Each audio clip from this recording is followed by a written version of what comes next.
France through all the matches this World Cup. They've scored at least 3 goals, and they have just let in 2 goals throughout their first 4 matches.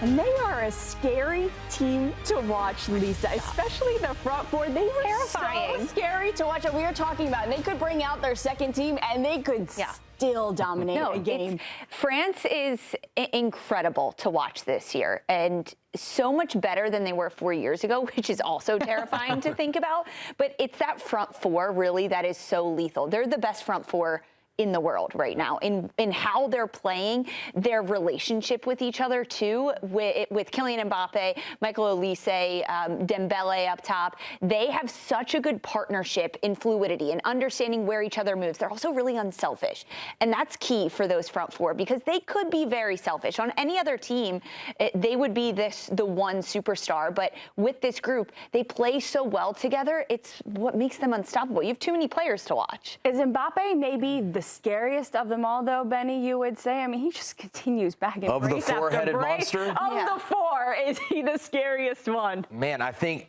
yes and no to some degree. I think that Michael Olise is a guy where he almost is the glue to everything, right? I don't know how many assists he has, but it seemed like every chance came off of something that he created in the pocket in terms of movement and then slipping a pass to someone.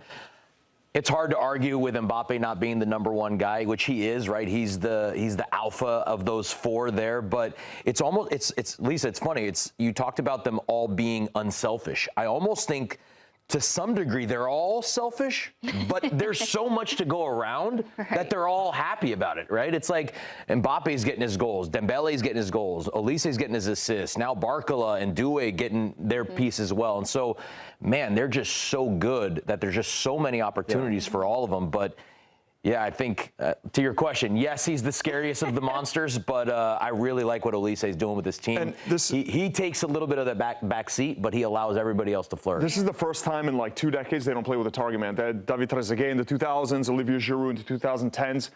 Having these 4 guys, you don't even have a reference point, right? Because Mbappe is moving all over the place. Olise likes to drift out to the right where he cuts in on his left, but that's where Dembele is, and Dembele can strike with both feet. And then you have Barcola, who's like really awkward to play against. He's wiry, he's excellent dribbler. Désiré Doué off the bench. So how do you double team them? How do you double team 4 players? All I'm seeing are one-on-one matchups against 4 guys that you can't one-on-one. Normally, a team has one of those guys. The whole defense can focus on them. Now you have 4 of them. You can't possibly double team any of them. And you'd think they'd be unbalanced, but they're so good and they're so top-heavy, and they've been so good also at coming back and tracking back. Not what Mbappé is known for, that it hasn't been an issue so far. Yeah, okay, so look at this for the SofaScore ratings. Obviously, Mbappé with 9.8, but I think Olise really is the linchpin to those front 4, as you were talking about, Benny, because if you remove Olise, you remove essentially the architect of how they're able to play so freely, with Mbappé floating from side to side, not being that target striker. He is the player that really comes in and dictates everything, because when he is on the ball, he demands so much from the defense around him, whether he's driving out a back line or cutting in between a space. And that's where that double team does come in at times, Matteo, because Olise is driving and he gets past one defender and forces another one to step, which opens up. And that's exactly what happened with the second goal that France scored over Sweden. It was Olise driving. He gets inside this little gap, which opens up, I don't even know, half a yard of space, and he's able to slip the perfect ball through. Everything was just clicking perfectly for them. That Olise bicycle kick goal that hit the post. Oh my gosh! Probably you said goal of the century. A near goal. It should have been a goal. I counted it as a goal. Goal of the century. It was. He should have gotten some points just for the effort. And that goalkeeper Zetterstrom, he was really good. Yeah. Had the goalkeeper not played like that, it could have been 6 or 7. It could have been a tennis score for France. But I joke, they look like the Globetrotters right now. They look like the bad guys in dodgeball. This France team, when they attack, it is the most intimidated I've been by a team that I'm just watching since like the 2000s with Brazil. And again, it's tough to make that comparison because that team had generational stars everywhere.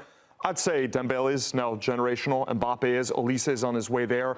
So you're dealing with guys that come around once every few decades, and you've got 3 of them right now in the attack. what we're witnessing is something special that doesn't come along on the international scene very often, guys. Could we? Go ahead. I wanted to add one really important part, I think. In international soccer, I think even more so than in club soccer, you tend to see a lot of one player wanting to do something, right? So like I talk about Vinny with Brazil. It's like give him the ball and let him do something. The thing that has been great about this French team, and I saw it yesterday, especially in that third goal, the Mbappé goal, is the movement off the ball. Because it's one thing to try and double team somebody that has the ball, but you're not going to double team Mbappé when Olise has the ball. And Mbappe's willingness to run off of the ball behind the back line on that third goal, and we've seen it in this World Cup. Barkley on the second goal, same thing. That is impossible to stop. And these guys can find those types of passes. So if they can continue that movement off the ball, circulating, getting behind the back line, I think it's going to be almost impossible for teams to stop them. The 3 goals that France scored were all incredible in their own mind. Which one was the best one? I really like the third one. I mean, if you do an ISO camera on Mbappé on the third one, he receives the ball in between the lines at half field. Instead of playing backwards, he turns, spins, dribbles 2 guys on with speed, then gets all the way to the corner of the 18, back heels it, I think, to Olise. Olise, he continues his movement again, doesn't get it, then another movement, and then gets the ball in behind and scores the goal. We're seeing all these pictures. All I'm seeing are smiles, and that's also one of the most important things is that this man right here, Kylian Mbappé, for the first time in a long time, after the turbulent season he had with Real Madrid, fans saying Mbappé out, off the pitch issues, on the field issues, Real Madrid not winning the most important trophies. This is the first time in a long time that I feel like he's happy where he is. Even back in the PSG days, too many egos, Neymar, Messi, Mbappé, too many egos for whatever reason it didn't work. Now you've got all these superstars for France, and it feels like they're all getting along. Yeah. Right? Mbappe's playing with a smile on his face that we haven't seen in a long time. And he's getting along with his manager. He's getting along with his teammates. This is something that's creating these good vibes that you can see so clearly, right? Did you see that documentary about 2010 under Raymond Domenech, the French team? They had this, they basically shunned the manager. This couldn't be any more further from the opposite of what we saw in 2010. This is the happiest that we've seen France. It's unbelievable. You asked which was the best goal. My favorite was Mbappe's first one, so the first goal, because he went over to Deschamps.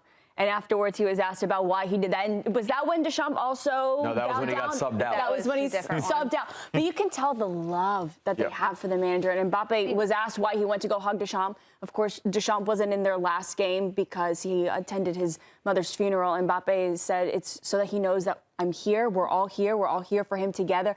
It's just this beautiful connection that you can see play out, that despite the fact it's these big players that could be so selfish, there's something there behind the scenes that their egos are being taken out of it. It's not often we see a superstar player score a goal like that and then immediately go hug their coach. Yeah. Like that doesn't happen. I love that first goal too, but because of the little touch Mbappé makes when the defender's coming in, he just takes an extra touch, and then he has the gap to curl the ball between the defenders. Oh, it is beautiful. The behind the Mbappé shot where you can see it, it's my favorite. Dare I say Benny Feilhaber-esque? Oh, no. I didn't have that dribble, and I didn't have that speed, that's for sure. So you've got the hair, though.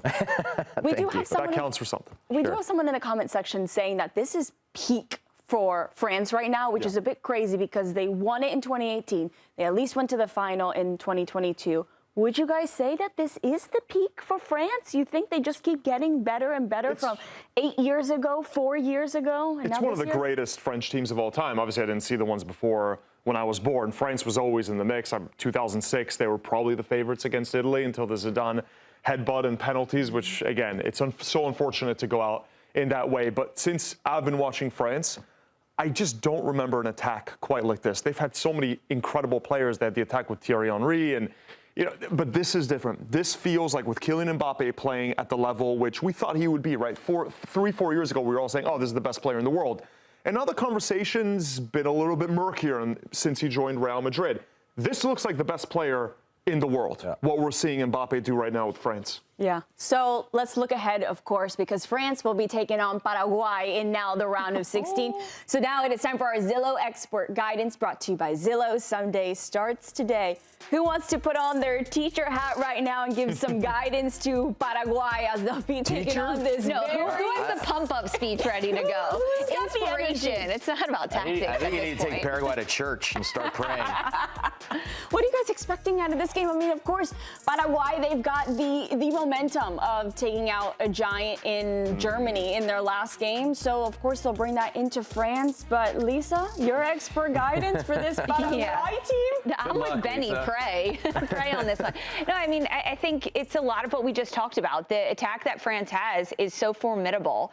You cannot stop them besides getting every player behind the ball. So Paraguay has to do that. They have to sit back, all 10 field players behind the ball at times, being really tight between the lines and forcing it wide. I think that's the best case scenario that you could do against this France team. But I don't think Paraguay even has a chance at creating something in their attack because they have to be so defensively stout in this game. Beating Germany, I think a lot of people that maybe are more new to the sport, like, oh, they beat Germany, maybe they'll have a chance to get, no. Germany and France, there's no levels to this. Yeah. This German side, maybe 9th, 10th in the world in terms of skill. France, unquestioned the number one, unquestionably the favorites of this tournament. I just don't see anyone stopping them. I haven't seen anyone else at this World Cup, maybe Argentina with Messi playing at the level that he has, that could go toe-to-toe with this France. This France just feels right now head and shoulders above everybody else. Paraguay, okay, they got over that U.S. defeat, which was maybe the worst performance of this World Cup, by the way, what they did against the U.S., but they rebounded very nicely. They showed more of that, I think it's called like the garra. I know Nico teaches us this word all the time.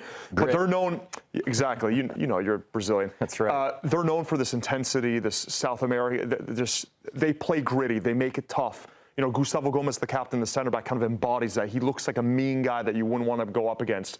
But I think Lisa's right. You force everything out wide, dare them to beat them in the air, but France will still find a way through. Yeah, look, from a coaching perspective, right, if you're trying to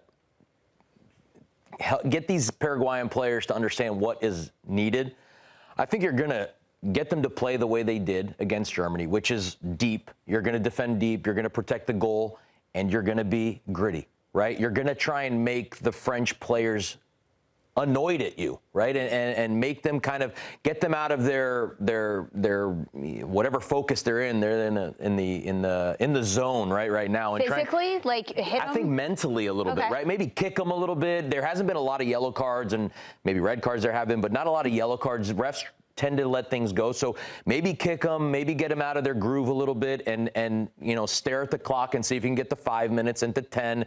And the longer you go, maybe you start getting a little bit more confident. I don't know if they're going to generate any chances, but you can make it tough. I don't see a way that they can truly keep them off the board for 90 minutes because it is just such a good team. But I think that's the only way that you can go about it is just kind of annoy them for 90 minutes and see if you can get on their nerves. No shame in bowing out to France. No shame. They just knocked Germany out. I think Paraguay feels like they're playing with house money at this point. And the fans are just happy that after that first game in the group stage that they're here to begin with. Where is this game? Is this game in Philly? Oh. I think it might be. It doesn't matter. The fans are going to travel either way. I don't think there's necessarily. Julio and Ciso's going to play? Do we know? But like the fans are, I was thinking more so fan base, Yeah. like what's going to happen. The fan support will be there from both sides, especially if it's in Philly.